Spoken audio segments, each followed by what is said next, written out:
Okay, why don't you be quiet for a sec now and just listen. You talk about being silent. I saw a man here once. He didn't say a word.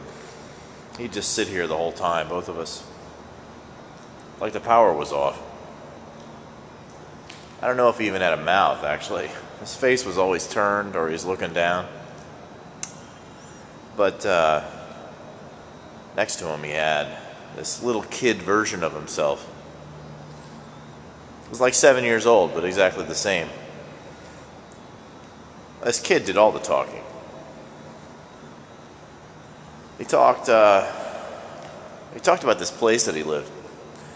It was a converted auto garage, freestanding, at the end of a downtown. And behind it was a kind of woods. It was kind of ruined by pollution and unruly. It was also boxed in by development. In the winter, you could see like the backs of houses and their little decks and grills and all that stuff through the trees. Anyway, people said kind of uncertain things about the woods.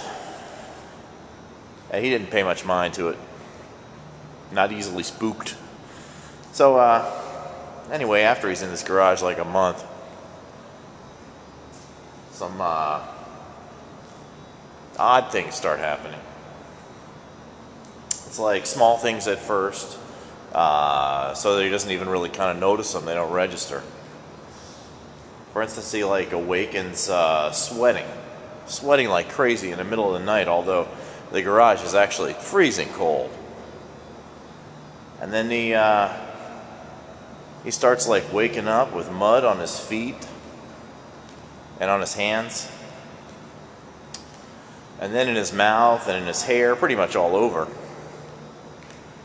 And gradually he starts noticing that like his things are in different places in the morning, you know.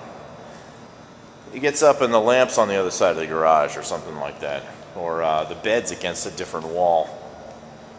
And the walls even begin shifting. Or they're missing completely.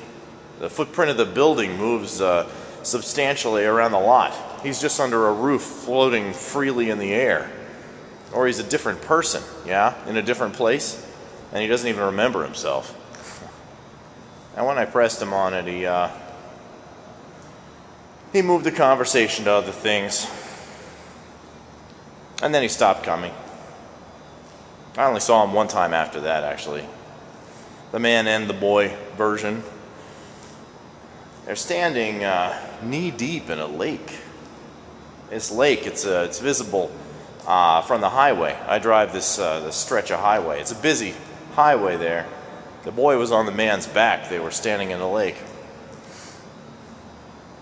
So I took the next exit. I was driving around back in there trying to get back to the lake, but there was no way.